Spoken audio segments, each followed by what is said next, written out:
മനുഷ്യൻ എന്ന് പറഞ്ഞാല് തെറ്റ് ചെയ്ത് തിരിച്ചറിഞ്ഞ് പിന്നെ അത് തിരിച്ചറിഞ്ഞ് പോവരുത്, പിന്നെ അതിനെതിരെ നീങ്ങുന്ന ഒരു വ്യക്തി കൂടിയായി മാറണം. കാരണം അപ്പൊ ഞാൻ ലഹരിക്കെതിരെ പറയുന്നതിനേക്കാളും ആൾക്കാർക്ക് ബോധ്യപ്പെടും നിങ്ങൾ പറയുമ്പോ അല്ലെ. പലപ്പോഴും നമ്മൾ ലഹരി അടിച്ചു പോകുന്ന മനുഷ്യന്മാര് അവര് വിചാരിക്കുന്നത് ഞങ്ങൾ എന്തോ വലിയ സംഭവമാണെന്ന്. പക്ഷെ പറയുന്നുണ്ട് കുറെ ആൾക്കാർക്ക് സ്ട്രീറ്റിലൊക്കെ കിടന്നിറങ്ങിയ സാഹചര്യങ്ങൾ ഉണ്ടായിട്ടുണ്ടോ?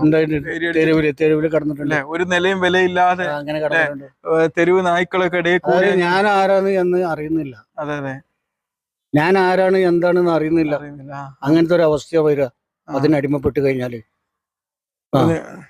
ആദ്യം അങ്ങോട്ട് മദ്യസാബുക്കൊക്കെ പോകുമ്പോ നമ്മള് തലയൊക്കെ മറച്ചിട്ട് ഇങ്ങനെ പോകും. അതെ അതെ അതെ. പിന്നെ അവിടെ നിന്ന് ഇങ്ങനെ പോരുമ്പോ തുണി തലയിൽ കെട്ടിട്ട് പോരും. പിന്നെ സമൂഹം അതെ അതെ, പിന്നെ ആൾക്കാർക്ക് അറിയും നിങ്ങൾ മദ്യപിക്കുന്ന ഒരാള്. ഈ ഒരു ഇടവണ്ണ പോലത്തെ പ്രദേശത്തിലൊക്കെ മദ്യപാനികൾ എന്ന് പറഞ്ഞാൽ ഒരുപാട് അവഗണനകൾ ഉണ്ടാവുന്ന ഒരു സമൂഹം അല്ലെ.